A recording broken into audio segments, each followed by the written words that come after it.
think we're almost done. Hello, everybody, and thank you so much for joining us for this special evening with Molly Seidel. I'm John Brust with the San Francisco Roadrunners, and to our club members, we love you, we miss you, we can't wait to run with you, run some miles with you again soon. Thank you for your patience, thank you for your vigilance out there, and for all you've done to lift each other up. Positivity helps so much right now. So also, thanks for being such good models of solo running. It's been wonderful to see so many of you out there waving to you, nodding heads. Yes, we have our bandanas on, our face masks on, but it's all good. We're keeping safe and we're keeping others safe as well. So a special thank you, or I should say hello, to our friends at the San Francisco's Impala's racing team, who Teresa, our co-host tonight, races for, and a particular shout out also to our friends at the San Francisco Club of Notre Dame, the San Francisco Club of the Notre Dame Club of San Francisco, Molly's Club, Molly's School, and to our friends at the Badgerland Striders of southeastern Wisconsin, where Molly was born and raised. Molly and I share the latter two common places, and I should say they've been wonderful places to spend part of my life, and I love to go back to both. To everybody with us, a warm welcome to each one of you. And if you haven't been watching Molly Seidel, now is the perfect time to begin. She's fast, she's smart, she's kind and loving, and she is more than simply that barista who qualified for the Olympics. She's highly qualified, is a highly respected and feared champion who not only was the fastest runner in high school in the country, but also won 4 NCAA national championships in cross country and track at Notre Dame. To those of you, and of course those of you who know, on the last day of February this year, she secured her spot for our Olympic team for the marathon at the Tokyo Olympics. So this evening I'm joined by my co-host Teresa McWalters of San Francisco's elite racing team of the Impalas. Teresa also competed with Molly in the trials this year, and though they had met just a little bit earlier at the U.S. Track and Field, when U.S. Track and Field placed them as hotel mates at the U.S. 5K Road Championships a few years ago. Is that right, gals? Yeah, that happened. And as Molly reminded me, after this stunning race performance, she handily dropped her cell phone down the elevator shaft and had a fluster of a day. Oh, no. I feel that probably speaks more to who I actually am as a person. Everyone's like, oh, like you raced great. Yeah, but I'm a Muppet in 90% of my life otherwise.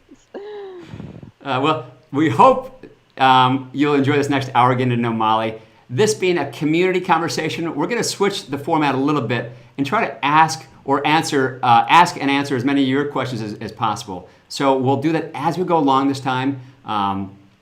Initially, so what I'm going to do, I'm going to kick things off here, and then I'm going to turn much of the conversation over to Teresa for questions with Molly, for a good conversation. And of course, I'll jump in with our questions from the audience, and also I'll jump in for questions from a coaching perspective as well. So, Molly, we are honored and delighted to have you with us. Thank you so much. How you doing? I'm doing good. I'm hanging in there. It's been a little bit crazy the last couple months, but you know what? I'm able to train. I'm able to do what I love most. So things are good.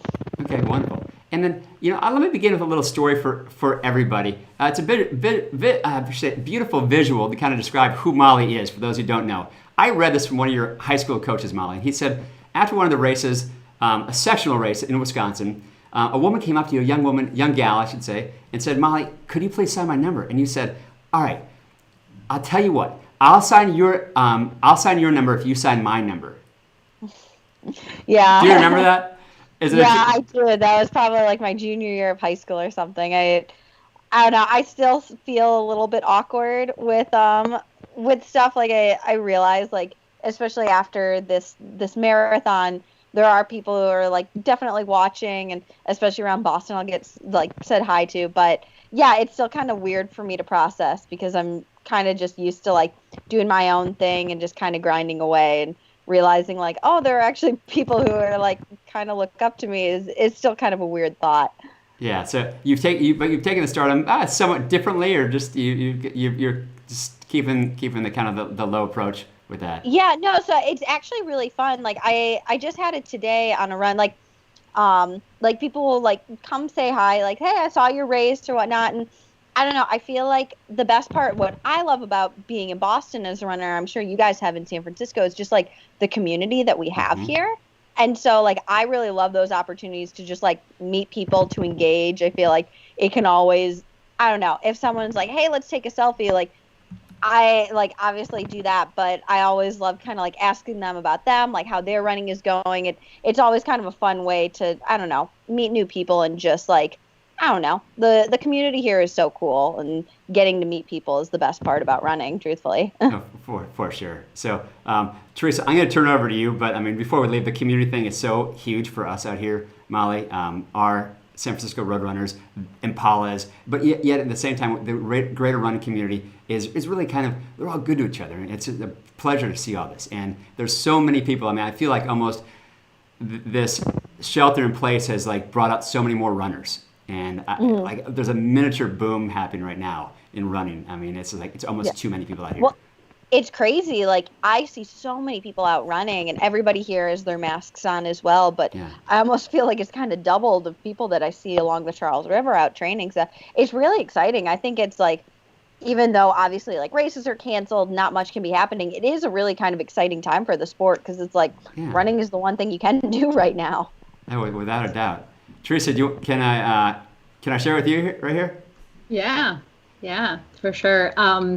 Molly, so on that note of kind of this kind of new overnight stardom, I'm curious to hear from you, kind of like how would you there are sort of all this thoughts around like Molly the barista or Molly the dark horse. How would you sort of typecast yourself as a runner if you could? It's hard, because I feel like there definitely is this like narrative going of like, oh yeah, the scrappy upstart who definitely never ran a step before the marathon trials. It's like, that's not the full story. But then at the same time, I'm definitely not a quote unquote conventional pro runner. I think there's kind of this idea of like, there's a very specific trajectory that a lot of pro runners have, or a very certain idea of how you have to live your life. And I don't know if I kind of ascribe to that. I think many of my friends who saw me leading up to the trials will attest to the fact that like I take a fairly, I wouldn't say relaxed approach, but a little bit more laid back, I'd say. I've gone through the totally obsessive type stuff, and I've just like, that didn't work for me. So I've found that maybe having a little bit more laid back approach, being able to have a beer every once in a while, being able to enjoy running for the sake of running and have a healthier relationship with the sport has worked well for me. So yeah, it was really funny, like getting to the line at the trials. I actually had to start back in wave 3 because I was a B qualifier. And I was like walking over with someone, and we were like dancing on the way to the line, and I saw all the other pro women up on like the front line, all like super intense, like honed in. And I was like, I'm just here to have fun. Really. Like, I was just so pumped to get to be there. And I really think that's kind of what made that day for me, is that I was just like so excited to get to race that and really have fun. Yeah. No, this is, I think, one of the tenets of what's so enchanting about your figure in the sport, is that you bring this freshness and a different way of looking at things. So I love that. I also want to kind of, we'll definitely start to weave through all of that and get to the trials in a minute, but I want to start with a question that gets more at the essential, because you're going to go through evolutions as a runner, but I feel like there are certain core traits of you as a person that you can kind of like identify early on, and you see it pop up throughout your career as like a common thread. So I'm gonna ask a question that Sarah Bay would ask every freshman at Stanford, my alma mater, which is the biggest question you could say any runner might ask themselves over and over again, especially when they're meeting hardship. Why do you run? I run because I feel like I'm my truest self when I'm running. Like, I got into running because I was a pretty hyperactive kid that couldn't focus, and I focused better and did better in school when I was moving. And so I would run up behind my house. We had a bunch of trails up behind our house. I'd go up there when I couldn't sit still or think. And then when I got back, I could finally think. And like, I can't tell you the number of like high school essays that I like was only able to write out in my mind when I was running. I feel like things just make sense when I'm running, and I've tried to keep that in mind. Like, I've gone through periods where it was all about the competition, it was all about winning, and I kind of lost my love for the sport, and I feel like I'm back at a place where it's like I'm running because I want to run, because I love doing it. Like, I genuinely just love training, and that's when I feel like I'm having fun with it. Love it. It's beautiful. I'm gonna use that as a segue then to talk about the Olympic trials a bit here, because I think for people who don't know, you have a star-studded kind of past, and you've obviously undergone some hardship along the way, which hopefully we can talk about. But the fact that you've kind of matured into this marathoner overnight is a really fascinating story to tell. So actually, you know what? I want to let John kind of intro us into that, because I think it's a great segue to talk about the Olympic trials. Okay, thanks. You know, the thought is really, it was your first race. I mean, so many of us are thinking first race. We might have done. You know, you did your half. So those who don't know, Molly had done a half. Was it in December, Molly? Yeah, I did one in December, and then I originally was supposed to race the Houston Marathon. That was supposed to be my debut marathon. Okay. But when I raced in San Antonio, I hit the qualifier, the B standard for the trials, and so they let me switch at Houston to the half instead. Okay, so then, so the question I have, it's maybe like applicable to all of us. Like, what is it? So here you come. I remember hearing interviews with you beforehand. You said, if I can get to the top, like after you qualified, you'd committed, you and your coach. You and John had committed to like doing this race. You're like, okay, if I can be in the top 10, that would be huge. And I'm like, is she really? And yet, so what is it like? What are the components that allow you to like surprise you? I've been surprised too, but like, what are your components that allow you to do it? I mean, I'll kind of let you. Coaching? Yeah, is it family support? Is it friends? Is it the shoes? I mean, what is, you know? I think it's a lot of different things. Yeah, it's 100% the shoes. Buy Saucony Endorphin Pros today. But yeah, I would say that it's a lot of things, but I really think a big part of it, obviously, like there's the family support. Like my family was there watching me, cheering me on. But truthfully, at the end of the day, like my family doesn't give a damn whether I finish second or 200th. Like my mom's still gonna like cheer for me and have a great time and be so excited.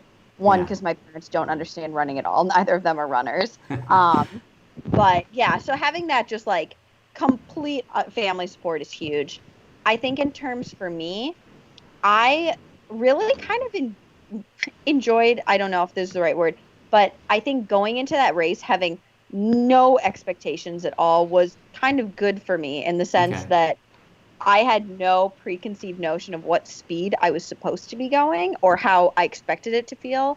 So I just I went into it with the mentality of, okay, I just want to hang on with the front pack as long as I can. Mm-hmm. And when I can't hang on anymore, that's it. And all of a sudden we're 20 miles in and I'm leading the thing and I'm like, oh no, what are you doing? But yeah, I think just having that ability to like go in and just like, I love racing more than anything. I'm not a time trialer. I'm not the kind of person that's going out and trying to run American records, but I'm really good at just racing and sticking my nose where it doesn't belong. Okay. And then, I mean, so, and you have the confidence to do these things. I mean, that, like in the end, like when you went to the front, like it's say mile 20, and Alafine, she went with you at that point, didn't she? So we were going up like a small hill. Okay. And I think the rest of the field faded back. So I was leading for maybe, I want to say a half mile, and then Alafine took over, and then we were just really working together for the last 6 miles, and she pulled away in the last mile. But yeah, it was definitely a sense of like the two of us knowing that we were going to have to work together if we wanted to hold that lead and keep it going. Okay. So I would definitely say it was a team effort. Wonderful.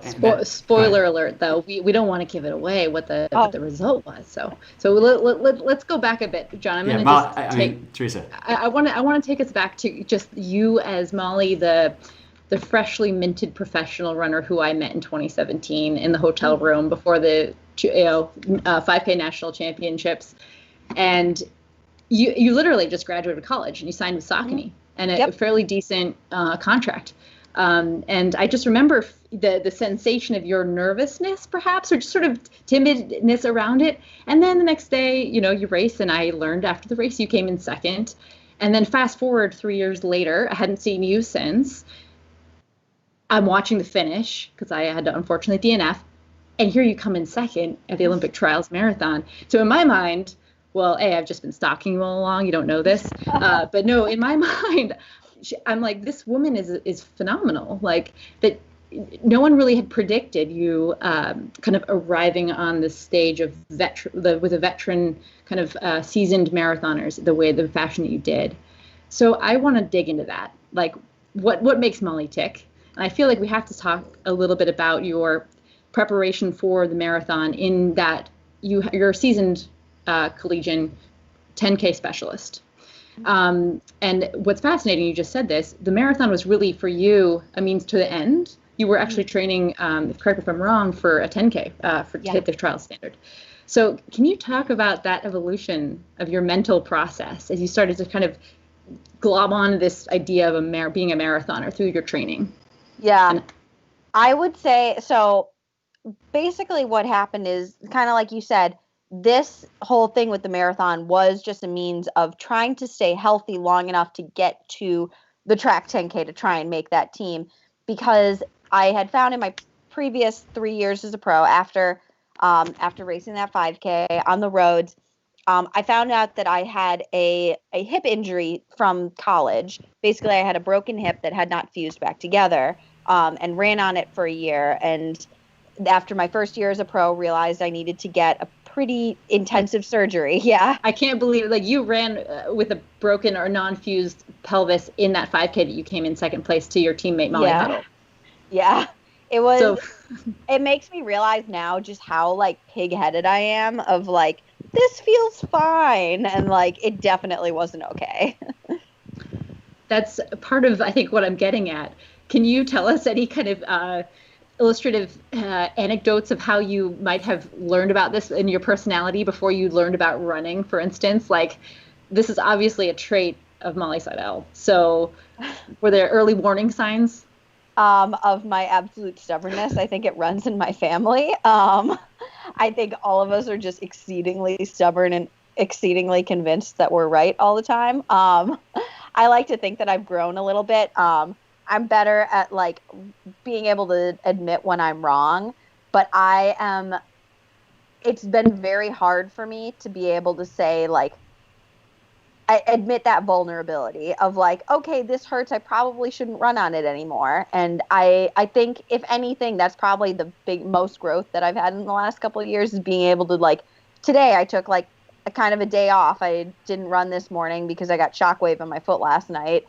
And a couple of years ago, I wouldn't have done that. I would have been like, my foot's fine, I can run on it. And now, hopefully, at the ripe age of 25, I'm a little bit older and wiser to be able to realize, like, okay, like, is running right now going to make me better, or will resting make me better? And I'm a little bit quicker to say, okay, like, the value of rest.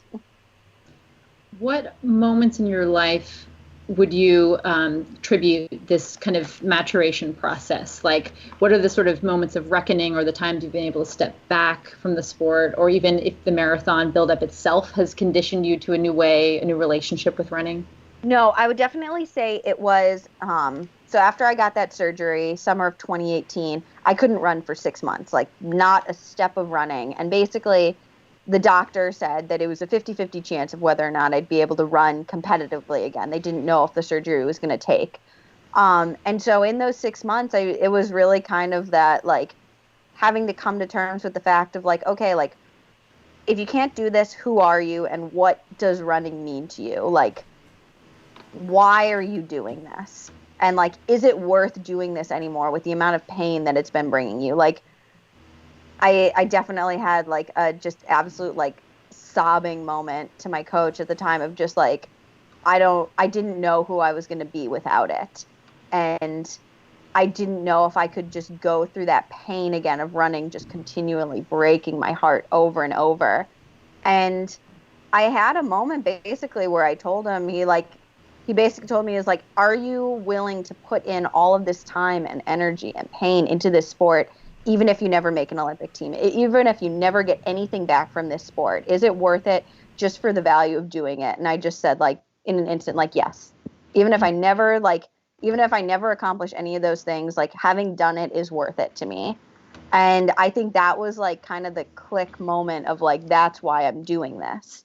And so then it was just, like, it was really freeing for me in the sense of, like, I didn't feel like I needed to make a team anymore to, like, find value in myself as a person and as a runner.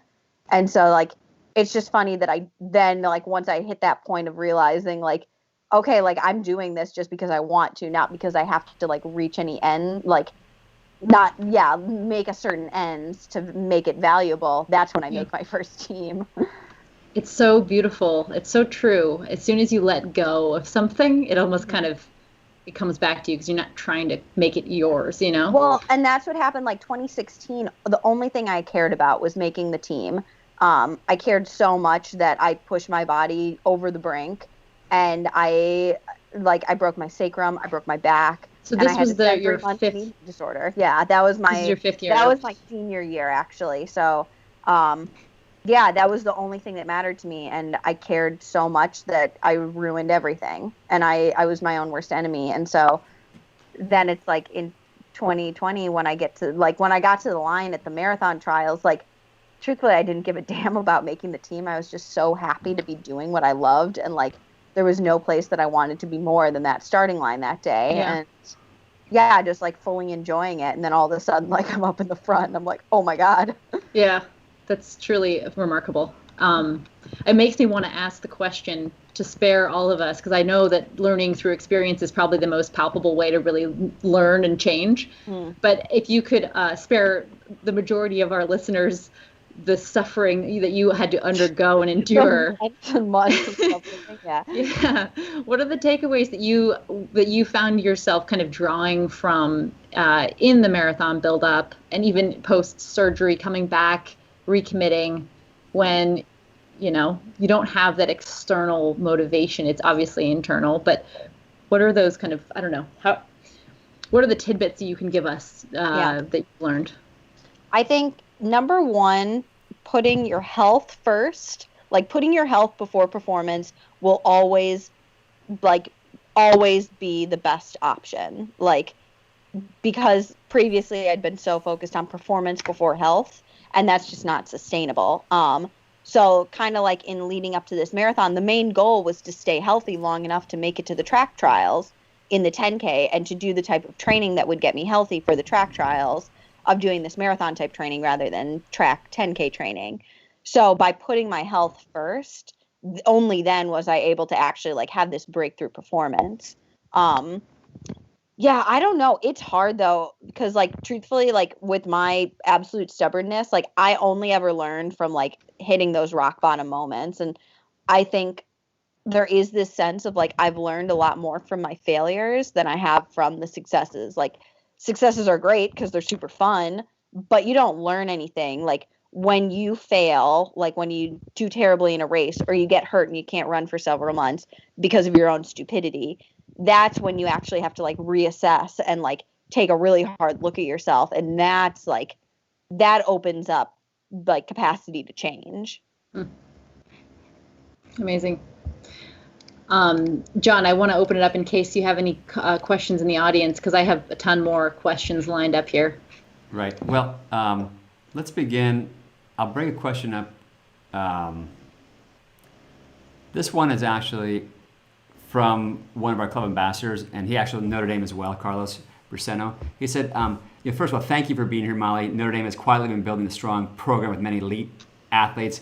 Of course, you, Molly Huddle, Anna Rohr, the other gentleman, I can't remember his name. Yard Nagoose. Yeah. And, so what is it that how do they build this quietly build this strong program? So I'm, like, gonna say right out, I'm a Notre Dame super fan. I grew up drinking the Kool-Aid of Notre Dame, and so I personally think Notre Dame is the best place on earth. Same here. Totally unbiased. But yeah, I think there is something special about just the work ethic at Notre Dame. It's kind of like ingrained into you of just like it's a very difficult school, but like you're just expected to like rise to that level, and kind of like, yeah, there are very high expectations. And the idea that we always had put, like when you put on the Notre Dame monogram, like when you put on your singlet to race, like you're representing something bigger than yourself. So I really felt that, like when I got to an NCAA championship and I put the monogram singlet on, it's like, okay, like this isn't just about me. I'm representing my school. I'm representing like everybody who's a part of Irish, like cross country and track. And just like, yeah, it was really cool getting to like just feel like you're running for something bigger than yourself. And then this is a theory that my coach has that I don't know if I personally share this, but he thinks that because the weather at Notre Dame in South Bend, Indiana is admittedly horrid, just absolutely horrible. And he said, the weather makes us stronger runners because anyone from a great climate, like Stanford. Yeah, Stanford, the weather's too perfect. You're too happy with your lives. No one who's truly happy with their life would get into running. No, it just gives you extra reserves. That theory is bunk, though, because Stanford's a great running school. So thank you. Yeah. Well, apparently you are still subscribing to that theory because you chose to live in Boston, my friend. Exactly. I want to get back to the race. John, is that cool? Because we're leaving a bit of a cliffhanger. Yes, we got a bit of the buildup, your maturity, your growth. Obviously, it sounds like your setbacks and comebacks had helped maybe mentally prepare you for the monstrosity of a marathon. But I am curious, during this buildup for this said means to an end, not even the goal. At what point in your mind did it go from this could be a really good learning experience and it's going to help my 10K to, like I'm fit. Like maybe it's a thing. Maybe I might be top three. The marathon buildup was so weird because it's so different. Like I was just hammering out training. I was up in Flagstaff, so I was at altitude, and I was more tired than I've ever been in my entire life. Like it was doing it well. Hard. Yeah. No, and there were so many times where I would be going into workouts just completely drained. I'm like, I don't know how I'm going to do this. I'm so tired. And I'm friends with Matt Yano, who's another marathoner who lives up in Flagstaff. And I had one day where I was like, Matt, I am so tired. I don't know if I can do this workout. He's like, Molly, like, if you're tired and exhausted, like, you're doing it right. You're supposed to feel like that. So then it was like, okay, like, I feel like I'm okay with just the fact that I feel horrid all the time. But, like, I would literally finish my doubles in the afternoon and just lay on the pavement at Rachel Schneider's house where I was staying and just be like, I don't know if I can keep doing this. I'm so tired. And then 2 weeks before the marathon, I ended up driving my car from Flagstaff to Boulder to stay with family, to be a little bit lower in elevation and just kind of get out of the pressure cooker of Flagstaff. And I started feeling a little bit better. But truthfully, my last workout heading into the trials was one of the worst workouts I've ever run. Just like absolutely horrendous. What was it? It was supposed to be like 2K repeats on the track, but we were having like, it was like straight line 40-mile-an-hour winds in Boulder. It was just a horrid day. And so I had to find like a 2K loop, but they were so slow. Like I tried to do 400 on the track and I straight up could not break 82, which is like, okay, now hold on. Some of us, 82 is not slow. I will say 82 is not slow, but like my normal 10K race pace, I would run like, I would say like 74s or 75s. Right. Thanks for the perspective. And so that's what I was supposed to be running. And my coach was probably like, oh God, she's not going to finish this marathon. And I straight up told John, my coach, that. I was like, John, I don't know if I'm going to finish this marathon if I can't even get through this workout. So yeah, there was a lot of anxiety, let's just say, leading in, because we had no idea what it was going to be. I hadn't run over 24 miles before the day of the Olympic trials. Yeah. So then tell me, your coach, John Green, was quoted saying that on a good day, you're third. Mm-hmm. That was the night before the race. Yeah. According to my sources. And you were like, 15th, maybe on a good day or whatever. Yeah, he was like, on your best day, you're third. On your worst day, you're 12th. I was like, that's optimistic. So in your gut, you kind of had this sense. and maybe there was some doubt seeping in. We all feel that. But you didn't race that way. You raced like a veteran. Yeah, I want to ask, so, okay, so you're going in, you're loaded, you're going to send it, which I love, Well a phrase that your coach and you have. But I want to know, like, how did your mentality going in and the insecurity you just described change and evolve throughout the trajectory of the race? If you could just walk us through your mentality and how that evolved over the 26.2 miles. Yeah.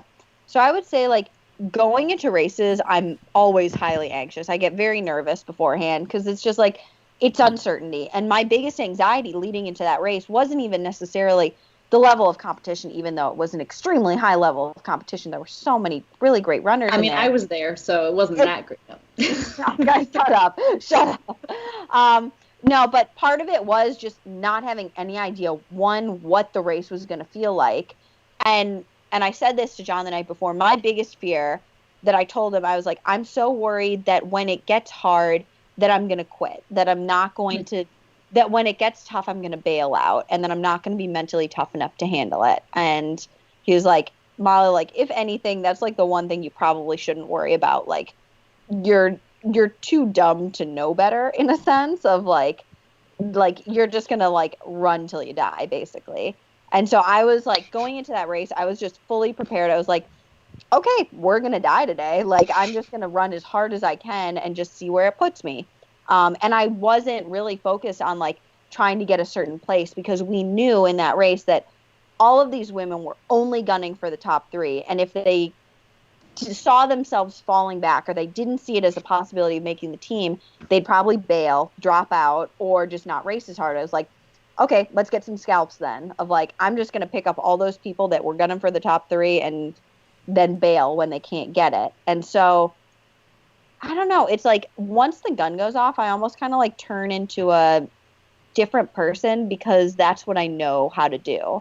Beforehand, you can think and you can wonder what it's going to be. And then the gun goes off and it's like, all you can do is run. And that's the one thing I know how to do. So yeah, I got in there, had to start a ways back, but just found my way to the front and just tried to stay there and stay comfortable, and realize that the race didn't start until 16 miles in.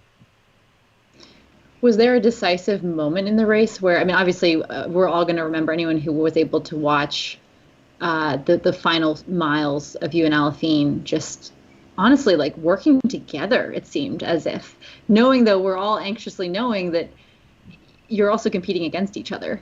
I'm just curious, was there a decisive moment in the race when you had to switch a gear and go from, I hope I can survive this thing, to I could win this thing? Yeah, it was. So how the course was laid out, it was laps. So it was 8-mile laps, and it was really cool because everything was packed in. The atmosphere was crazy. And so once we go through the second lap, and basically everything up till then is almost like a holding pattern. You're just trying to stay relaxed and calm. Except for the wind, I will add. The wind was hell. It felt like a war zone every which way. The tables were blowing over. Desi Linden got blown into Sarah Hall. Like, nice. It was crazy. Yeah, that course was insane. The hills, the wind, it was just wild. And then you have these 180-degree turns. And so, like... Yeah, I love it how you're just diminishing it. It's like it was a circuit course, and it was probably the most unusual and kind of monolithic or massive course that any of us who have run marathons before have ever had to prepare for. So our mindset, having had experience, was like, holy bleep, how are we going to train for this? You're like, this is my first marathon. Maybe they're all like this. And for me, specifically, because cross-country, like, I love cross-country, and cross-country courses are hellish. And this was basically a cross-country marathon. Like, in cross-country, you have like crazy conditions. You have 180-degree turns. It's wild. So that's the frame of reference that I had. And whereas other people were like, oh my God, there's so many hills or something. I'm like, I mean, this is kind of just like a course that I'd race in Edinburgh, Scotland or something for European cross. So that was my mentality going into it, of like, okay, this is like hard, but I don't have any other marathons to compare it to. So This is what marathons are. But yeah, it was like those first 2 laps, we get through them and I'm feeling good. Like, John had given me the thing. He's like, I don't want you to be anywhere close to the front until at least mile 16. So we get through the second lap and I'm still up there. I'm like, okay, like now we can actually start moving. We can start like seeing where this is going to suss out. And at that point I'd seen some people start to fade off, but the pack was still pretty big. And then we hit mile 19 going up this little hill, and all of a sudden it was just me. And Alphine was right off my back. I was like, wait, what just happened? It was like the whole race changed within 30 seconds. And then Alphine takes over. And it was just the thought of like, oh, this is the move. Like, we got to go with it now. And that's your cross country fighting instinct. Yeah. Well, it's this idea of like in cross, if there's always a move in every race, there's a move. And you can either risk it and go with the move, or you can fade back and it's gone. Like the race is just gone. And so you have to make that decision. There's no guarantee that it's going to work. Like, I mean, we could have self-destructed making that move, but if you don't risk it, like you never know what could have been. Describe, how did you feel physically at that point? Because this is almost farther than you've ever run before. Mm-hmm. So what kind of pain are you trying to manage? Truthfully, at that point when we took over, I was actually feeling like, obviously my legs were really fatigued. We're at 19, 20 miles and you're feeling the hills, you're feeling the wind. But this mentality of like, oh, like I'm a 10K runner. We've got 10K left and I know how to race a 10K. And we hit the last bottle station at 22 and you're going up this massive hill. And that's when it really starts to hurt. And I don't know, I just had like, I felt like I was in a really cool like flow state for a lot of that race. Just not really thinking. I didn't really know what mile I was on up until that last 6 miles. And that's when it really started to hit, though, of like I'm having to like consciously think, really like positive talk and get myself through it. And just this thought of like, you've been to hell and back. Like you can get through these last couple miles. Like, amazing. I have one more question about the race, and then I want to let John kind of dig into the more technical aspects of training. This one is responding to some things I've read about your past performances, your outstanding performances, honestly, at Notre Dame. You're the only who has won, I think, 4 individual national titles, only Notre Dame graduate, surpassing your rival Molly Huddle. But you described some of those successes as not necessarily feeling, you didn't feel so outstanding about them because of the state that you were in your relationship with running at the time. And I love this quote where you said, you have to be mentally well to run your best. This is a pattern. And so I want to hear from you, like, how have you processed this tremendous success that you've just achieved now that you feel like you're in a better place with running? How is that? How are you processing it? It's funny, kind of like you said, the NCAA championships at Notre Dame, a lot of them, because I wasn't mentally healthy, like truthfully, especially the last 2 indoor ones, were just completely joyless. I felt like I had to win them. Like it was almost this like, you have to keep doing this to like fill this hole inside you. And it just brought me no joy. Like even the night after I won the 5K, I just remember sitting in the hotel room and just being like, this just feels pointless. And over the last couple years, over the last, 4 years now, and having to like put in the work mentally to get to a better place, and like just really having to like figure out like, what does it mean to you to like, what does a success mean to you? What does a failure mean to you? And it's funny because like, I don't know, like making the team, obviously it's this huge thing. It's my life stream. It's a huge success, and like obviously everybody's like crazy about it, but to me, like, this is going to sound weird, but it doesn't, I feel fairly similar before and after that race. Like it hasn't changed how I feel about myself. Like I was very mentally prepared for that race to go horribly. Like if anything, I was better prepared mentally for that race to just go horribly than it was for it to go well. So then I like didn't know how to react after it went really well. So I beforehand I was like hyping myself up, like your value as a person doesn't rest on like how you finish. Like you're more than just your place in a race, and like your marathon time doesn't mean anything. And then afterwards it's like, oh God, yeah, I guess this still applies. But yeah, it's kind of fun because like now I actually really like it. Like obviously it's fun like having the accolades and all that, but like I could give or take the racing. Like I really just like training, and I'm really happy to just be back in Boston and training and doing what I love most. And yeah, it's fun to have taken second at the Olympic trials, but at the end of the day, that like doesn't change all that much. Like I put in the work to mentally be okay with it, whether I'm second or whatnot. Training. Let's Yeah, talk about training. John, training. take us away. Thanks, Teresa. Thanks, Molly, for sharing that as well. I mean, on this training, I mean, it's almost like, I don't know what the quote is per se, but we gotta love this journey, and I really do so much. I mean, like I think back to training, like you as well, training back in the winters in Wisconsin. They were challenging. There was how much snow in where we lived on the east side. We only, let's see, we had about like 35 or 40 inches a year. And I don't even think it's the snow; it's the cold. cold. Like Yeah, I know. I distinctly remember a ski race where my friend Moose Egan spit and it froze before it hit the ground, and I was like, "This officially is not fun anymore." Yeah, so a couple thoughts. So let's just move to the fun then. I mean, as far as training goes, like keeping balance. Like you meant, let's just stick on skiing for a second. I mean, for those of you who don't know, Molly is a skier, a downhill skier. When did it bring you joy? Did you do it playfully or did you race it when you were younger? Yeah, so I've been racing since I was 6. My dad was a very competitive skier, skied through college. I believe he did Olympic development for a little while. Okay. So yeah, just great skier. That was our family's main sport. The running thing kind of came out of nowhere. But yeah, high school, like ski racing was our school's main like thing. Like we won state my sophomore year, and that was like, I mean, the running stuff is cool, but I still think that's one of my greatest like athletic accomplishments.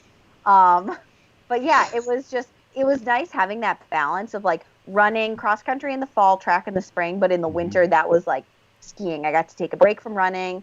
I actually didn't train in the winters running wise up until my senior year. I would only cross country ski and then downhill ski race. Oh my.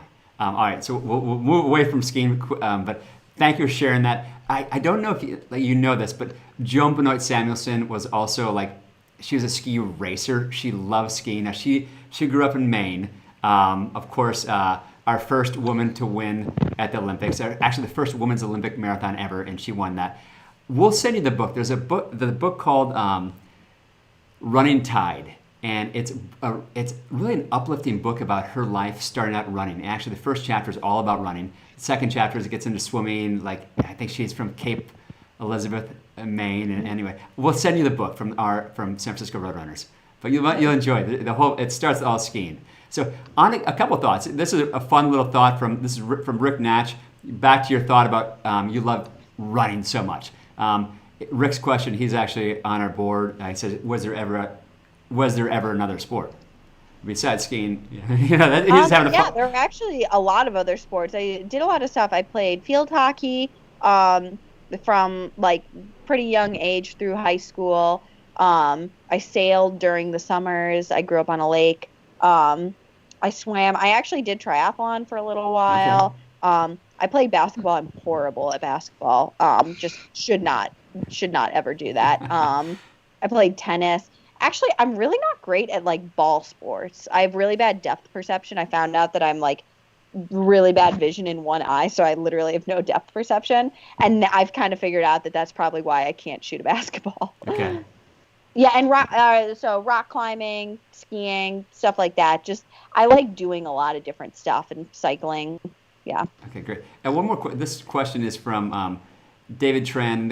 The question actually has to do with. Oh gosh, did that go away? He said, Molly, you mentioned Murakami, loving Murakami. We just finished the book, what I think about, or what I talk about when I talk about running. We loved it. I'm going to have to say, like, I'm so sorry. That is, like, my least favorite Murakami book because it's so depressing. Like, he is really hard on himself. And, like, he was. I'm more into, like, his surrealist literature. Like, I think Kafka on the Shore is the most beautiful book he's ever written. But when I talk about running, that's the one everybody always brings up. I'm like, he is like savage on himself in there. Like, oh my God. So the question: do you? And you said you liked helping with school papers and things like that, or writing these. Do you still write at all? Yeah, so I still write a bit. Writing like is very stressful for me. I've found So I don't do it a whole lot, but I'm trying to get back into more just like free form writing. Okay. Truthfully, I prefer reading a lot more than writing. Okay. Next question. This is from Tony Scott, and the question was, getting ready for the Olympic trials, you had to switch things around. What did you? He has a follow up to that. Let me ask this question for you. So at the Olympic qualifiers, you and Alafine had a conversation. What did you say to each other? After the trials? Yeah. I feel like we've said a lot of stuff to each other. We're fairly good friends, so we talk quite a bit. Was the question about in the race? Because it seemed like you might have exchanged. Because we were talking. Oh, was it in the race? Okay. Last 6 miles. Yeah. So basically, we went, and I had pulled away. I had made the move to separate. Alfine went with me and then took over. Okay. And I was starting to fade back a little bit. She's like, no, come on, run with me. And so I pulled back up to her, and literally those last 6 miles, it was always like, come on, we can do this. And I would just say, I'm here with you. Okay. Cool. And it was really cool just because Alfine is someone who I look up to so much. I've trained with her out in Flagstaff. She is just wholeheartedly one of the nicest, best people I've ever met. Always she's one of those people that just gives energy to the people around her. Mm-hmm. And even at Houston, we rode the bus over together, and she was just talking to me about her own injury history and her experience with having to come back and be pretty uncertain about what a marathon was going to be like. And so being able to have her for those last 6 miles, that's what made that race for me, is having someone that I so wholly trusted who was helping me through those last 6 miles of pushing me on, encouraging me, telling me to stay with her. Everyone, I think, after that race was oh, you were only 7 seconds back from Alfine. Could you have beaten her? I'm like, oh my God, no way. The fact that I was that close to her, that's a testament to Alfine of how she was encouraging me. Because I wouldn't have been that close if she hadn't been pushing me. She, hands down, was the strongest person on that course that day. Okay. All right, so let's questions about technical and educational questions from training. I am a highly not technical person, so I really hope that I can answer. We'll keep it easy. First question, how do you listen to your body? If you need a day off or you feel something coming on, do you ever take days off? And how have you been able to cope with that? Oh yeah, I personally I'm sorry if there are any streakers in the crowd of people who go 3 years without taking a day off or something. I personally don't believe in that at all. I don't schedule in days off, but I'm never afraid to take a day off when my body really needs it. Okay. I feel actually it's a pretty good indicator of I always want to run. I have very little trouble getting motivated to run. If there's a day where I just straight up don't want to run, usually it's my body telling me that I should not run on that day because I'm either overly exhausted and heading towards overtraining, burnout, or something's on the verge of injury, or something is hurting and I should just be taking the day off. So I feel I'm a little bit better with being realistic. And even leading into that marathon, I think a big change for me was that my previous coach was always, we were pushing through a lot of things, really hammering work. And I was always too afraid to tell him if I wasn't feeling good because I didn't want to seem weak. Whereas with John, he's such a good friend of mine. He I feel I can kind of tell him hey, this is hurting. Hey, I'm not feeling this today. I'm just really not feeling good. And John is always very quick. We'll move the workout. We'll push it on another day. We'll cut the workout. And I think that's what kept me healthy. Yeah, for sure. Before you ask the next question, John, I just have a follow-up on that because I found it interesting. Obviously, you and John have a great working relationship. It's enviable among us athletes to see that. It's wonderful for you.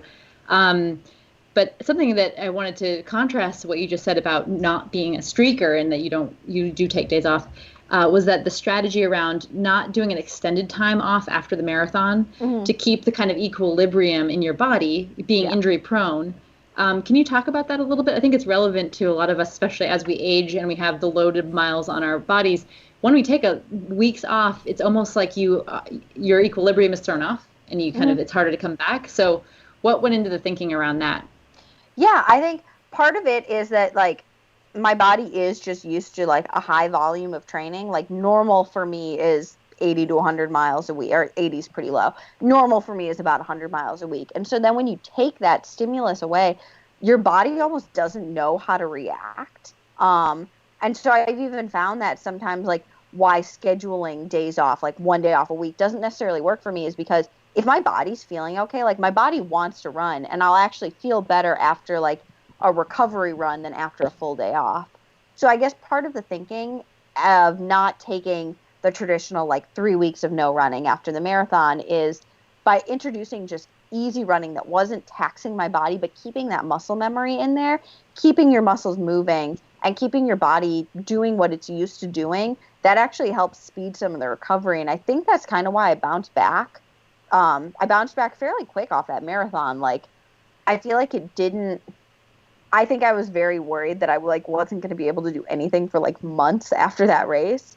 And like, by the end of a couple weeks, I was like, I kind of feel like back to normal after this. So yeah, I think just like keeping the momentum going of what you have, because rather than having to start from like square zero again, which I've done after injuries, like that sucks. Like keep your body doing what it's used to doing. Good advice. Okay, a couple of things on it. So your weekly mileage, like during the downtime, what is it like? I should say during the base building. What's your weekly mileage like again? Right now it's about 100. I accidentally hit like 115 last week. Okay. I naturally just really like high mileage, and then kind of like moderate intensity. So I'm not doing like crazy insane track workouts. We're doing tempos, we're doing fartleks and stuff like that. Okay. But no, mileage has always been kind of like my bread and butter. Perfect. And then as far as your long runs, I remember hearing that your long run getting ready for this one was 24 miles. Is that correct? Mm-hmm. Yeah, so that was my biggest one in the marathon buildup. Okay. Normally a long run, the past couple of weeks, it's been anywhere from like 15, and then I did 20 last week. So somewhere in that range. We're not hitting it super hard right now, but we're trying to get in like solid base. Okay. One fun question here. This is from Jimmy Caputo. He's one of our previous board members. Now he's our New York ambassador to San Francisco Roadrunners. Which is kind of a fun way to do it. But he said, how did you train for the slow mile? You did. So those who don't know, she did a real slow mile. Was it a week ago? Do you think you could go even slower? Did you do 45-minute mile? Is that what it was? It was 37 minutes. Truthfully, that was awful to do. Like, it is so hard running that slow. And I think, like, the hardest part is you're effectively just bouncing almost in place for, like, the better part of 40 minutes. My quads were really sore after it. And I'm very glad that my sister was rollerblading next to me because she was constantly reminding me to slow down. But yeah, I mean, for it to be a true slow mile, which I've had this argument with a couple people through Instagram, you have to be actively running. You can't just be walking.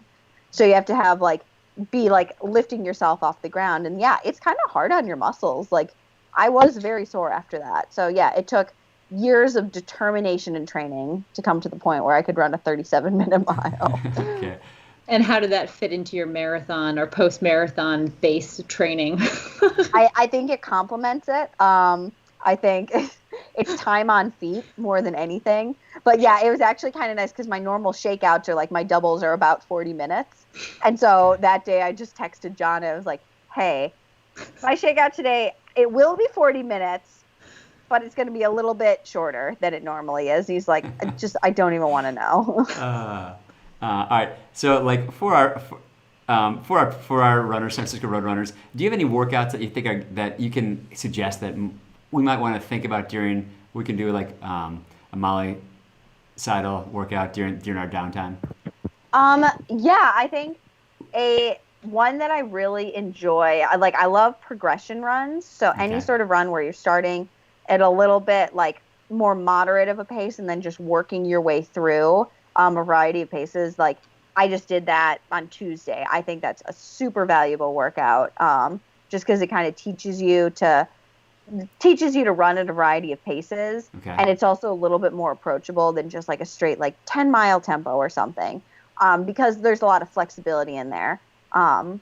Likewise, like we do float and push miles all the time. So it's like, tell us about that. A little bit faster than marathon pace for a mile, a little bit slower than marathon pace for a mile, and do that for however long you want to. I generally do about 12 of them. And yeah, it's good. It teaches your body to flush lactic acid, same thing, run at a variety of paces and just be comfortable with shifting around a little bit. Okay, great.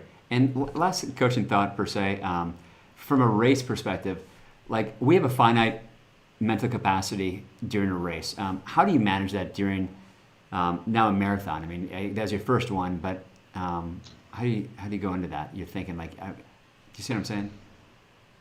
Like in terms of Like, what am I thinking about during a marathon? yeah, like for example, like in a race, I can't think the entire way. Like I basically zone out for like parts of my race, the first part of my race, and then take it and then really like focus. Like, all right, I got to really kind of focus my mental energy in that second half or something like this.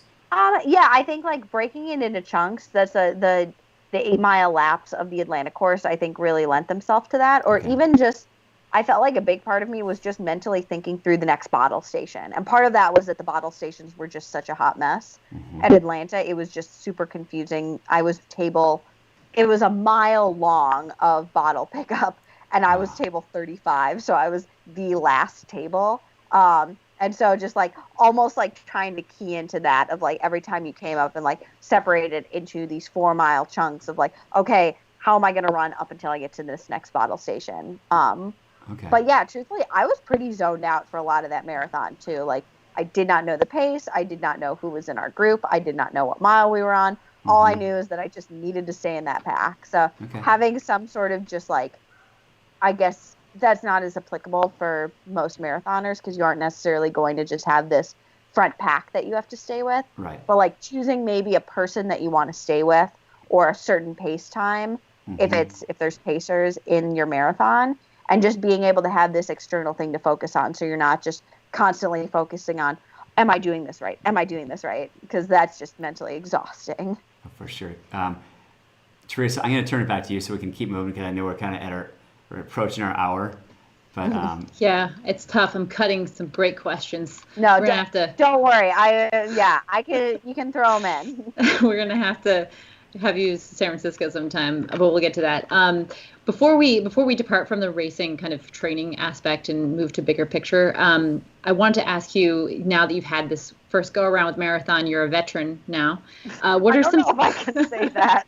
No. When you're an Olympic qualifier, who knows? No, just like your coach got credentialed to be a coach and got to actually be at the interview at the end after the trials, you are now a veteran marathoner. Sorry. Get used to it. Okay, so now that you're a veteran marathoner, what are the things that you're like excited about, given the fact that you get to run another one in Tokyo, and like testing and training? Where are those risk areas where you're willing to kind of take those risks, knowing that you are injury prone and et cetera, et cetera? I think being able to do a little bit more, not necessarily volume, but string together more workouts, or like knowing which workouts were good and being able to expand on those. We're not going to try and reinvent the wheel here. But I think like just being able to like know what worked and then just expand on what worked, rather than be like, okay, now we have to run 140 miles a week. Like we know 120 miles a week worked pretty well. Let's shoot for that. Yeah.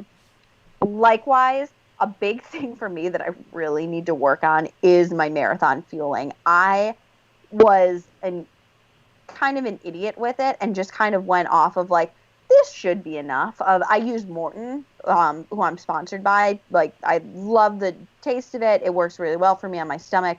I was not using enough. I found out afterwards, talking with the Morton guys, that I was taking in about half the carbohydrates that I needed. And frankly, I'm shocked that I didn't bonk. So that's something that we definitely need to figure out, because Japan will be a lot hotter. So definitely need better hydration strategies. So that's something we're really going to try and nail down, especially if I can get in a marathon between now and Sapporo. Yeah. Well, that's phenomenal. It would be great to see a marathon where Molly is properly fueled. Yeah. That was a depleted marathon. My goodness. I was wondering why I felt so horrible in those last miles. I'm like, it might have been the course, but maybe I was bonking. I don't know. Teresa, quick question just to jump in. Well, first of all, Molly, yeah, I heard that you're using the Morton 160. I use the 320. But see, that was my problem. Is I had no frame of reference. I was like, 320 seems like too much. I don't want to take in too much while I'm racing, so I'll just stick with this. I had actually taped extra gels onto the bottles, and I only was I tried to take a caffeinated gel at 18 as like a special little boost, and I physically could not choke it down. I started like gagging, just because like at that point I was already like, I just couldn't get anything more in my system. So yeah, I've got to be a little bit smarter with it next time. Okay. Teresa, can I quick question on, this is from Elisa. She's actually one of our club ambassadors. Can you tell us about your approach to nutrition leading into the race? Also, is there something you'd like to treat yourself to after a race? Yeah. So my approach to nutrition leading into the race, just kind of with my history of disordered eating, I try to take a much more flexible approach than most other pros. I kind of have the opinion that like if 80% of the time you're eating healthy, doing the right thing, fueling your body like you need to, the other 20% you have some leeway. So like I have a notorious love of donuts. I factor those into my training quite a bit. I love very good beer, so I was drinking beer through my build-up. Yeah, I think for me specifically, I don't count calories. I don't count macronutrients. I make sure that I'm getting in enough, but I find that like focusing too much on the food kind of leads me to my worst tendencies in terms of disordered eating. So yeah, I think I have a fairly different approach compared to most other pros, but that's just personally what works for me. And yeah, afterwards, it was wild because there was so much craziness after the race, and you're stuck in press, you're stuck in drug testing. We had to get our shoes tested. So I actually didn't get any sort of food into my system for a while. My family actually like rescued me. They ran to Dunkin', got a box of donuts, so I was able to like slam a donut quick. But yeah, I didn't get to actually eat a meal until like 8 o'clock that night, and we were at this bar, the Georgia Beer Garden. So I'd had like 3 beers and no food, and then somebody orders me a burger, but the only thing they had on the menu was this bunless burger. So I made up for it in the amount of fries that I ate, but I was still like, burgers should have buns. Teresa, can I turn it back to you? Yeah, for sure. So respectful of your time, Molly. It's been such a pleasure. We have some fun curveballs for you. Spirit animal. What's your spirit animal? A hedgehog. Why? I'm a fairly introverted person, but also just like a little bit awkward and kind of strange, but I do like people. I just see the hedgehog as like slightly prickly, but still friendly. I love that. And nocturnal. I don't sleep very well, so I'm just up all night, and hedgehogs are nocturnal. Yep. Nice. Well, that's not great for training, though. Running icon. Do you have one? And if so, what are the kind of qualities about that icon that you admire? Desi Linden is my running icon. I've gotten the pleasure of racing with her and being on a couple teams with her, and she is just the most down-to-earth person I've ever met. Just very cool, such a healthy approach to the sport, and just like super chill. Like every time I talk to her, I just like feel calmer. Yeah, and just a total badass. Yeah. Like I cried when she won Boston. I'll just straight up admit that. I did too.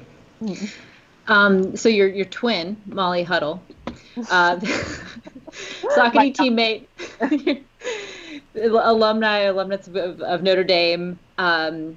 You both share the name, Molly. Tell us about your relationship with Molly. We know you're friends, and your personality types. So Molly Huddle is 10 years older than me. Was also Notre Dame. She loves donuts. We're very similar in many ways, but I kind of identify as the annoying younger sister to Molly Huddle. I think sometimes she doesn't know what to do with me, and I quite enjoy trying to get at her a little bit. But no, Molly is wonderful, just like super friendly, super nice, always been very supportive of me. And like I love getting to race with her. She kicks my ass so many times. She is such a good runner. I truly don't think there's anybody on the track in the 10K who can beat that woman. So yeah, it's been really fun getting to be her teammate. John, I know you have a few questions. Just kind of a couple of fun ones. First of all, thanks to all those wonderful comments that people have had in the comment section. If you have more, put them in there. If this conversation has moved you, you can follow Molly on Instagram, and down below on the YouTube page is her Instagram link. You can also follow her on Strava. She's on there. Her workouts are there. almost 2 days, and she put did you put your bike ride on there today? Molly? Yeah. Okay. So it's all there. Also, we're going to give away a couple prizes today. And I think a hat, maybe some size small. Okay, size small, some shirts that you've worn, or tell us what it is again, Molly. Yeah, I've got my a Saucony uniform jacket, our black warm-ups. Yeah, women's size small, and then my Saucony track and field. Some of my warm-ups from there too. So Okay. yeah. Amazing. I know. Sorry. You're giving away your gear. I You can know. sign it. That's so yeah, I kind can of you. sign up with whatever you want. Okay. So I'll we'll- sign up with the huddle. No. yeah, I know. So anyway, we'll give a few more minutes before we actually pull those. We actually have done a random number generator for 3 different things, and I've Lisa Griffin, a fellow Golden Domer, which is the University of Notre Dame. She's our head coach and the chair of our board. She's gonna count the numbers on there for us. Basically, we had 3 numbers. We'll count down, and those people will win those things. And we'll give the gals who said size small. Mm-hmm. So size small, those things. A couple thoughts. You have family in the Bay Area. So when you come to San Francisco, we would love to have you run with the San Francisco Roadrunners and the Impalas. And well, afterwards, I did a little recon mission last night. So this place called Bob's Donuts that I mentioned. Bob's Donuts is literally open now 24 hours. I went there last night. I got Yes. it. Oh, it's so delicious. And Molly, the Impalas have a thing called Pastry Friday. Oh. So it's a tradition. We go and meet for a run early in the morning and stop at a pastry locale. So in your honor, when you come and visit us, you're going to join our Pastry Friday, and we're going to go to Bob's Donuts. I'm so excited. It's in the books. We're going to make it happen. Perfect. I'm already there the first week of August, so I'm very much looking forward to it. But On yeah, record. Yeah, Good, yeah, on record. I always have loved coming to San Francisco. I've got most of my dad's family is in the Bay Area, so I just think it's such an awesome place to get to run. If I wasn't such a hardcore Bostonian at this point, I would love to live in San Francisco. But yeah, it's I very much am looking forward to heading out west at some point this summer. Do you have any favorite runs here in San Francisco? Yeah, so my uncles are up in Pacific Heights. And so, running from their spot, they're right by Alta Plaza Park, coming up over the top, down, across the bridge, and then back up. It's a little bit longer of a run, but it's just I don't know. I love coming across the bridge. And then I have family up in Sausalito and Tiburon, so, I'll run around, Marin County up in there. Mm-hmm. Yeah, it's just there's so many great spots. Oh, for sure. And for our Wisconsin people on the line right now, also, they want to know back home, do you have any favorite places for frozen custard or fish fries or what else is Wisconsin? Those 2 things primarily.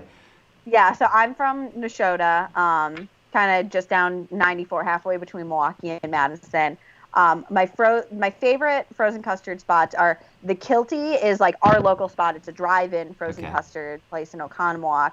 But then Kopp's in Milwaukee and Brookfield is just the ultimate, that's just the best quality custard. You can't beat it. Culver's is good for convenience. Yes, it is. Kopp's is number 1.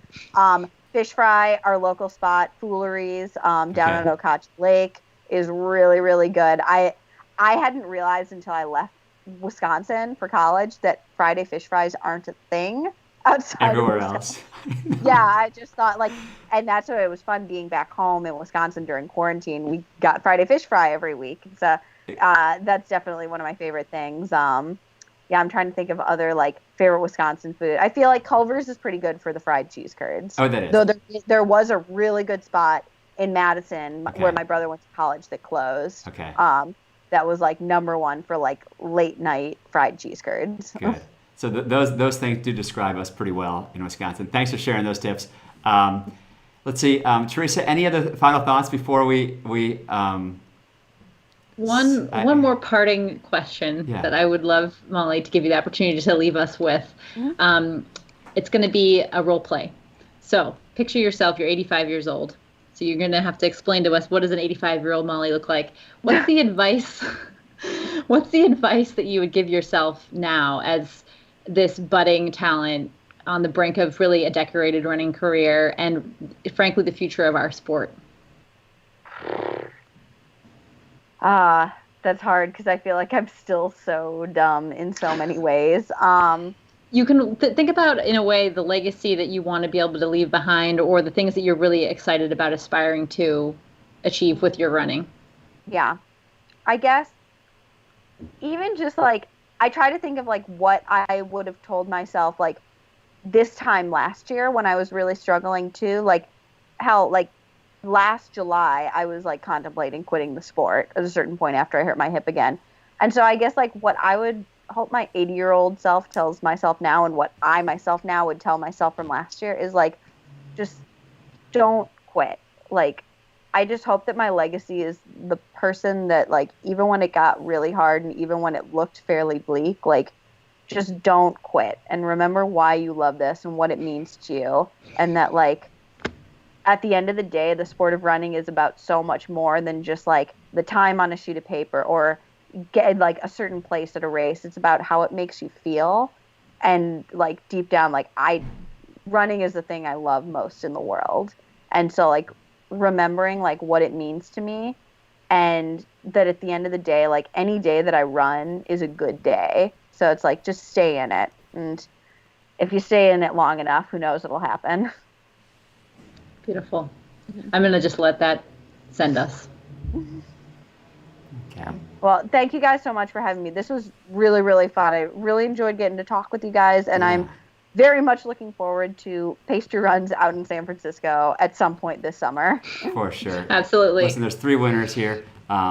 Lindsay Palmer, Elisa Brzezinski. They get the shirts / jacket. Is that what did you say it was again, Molly?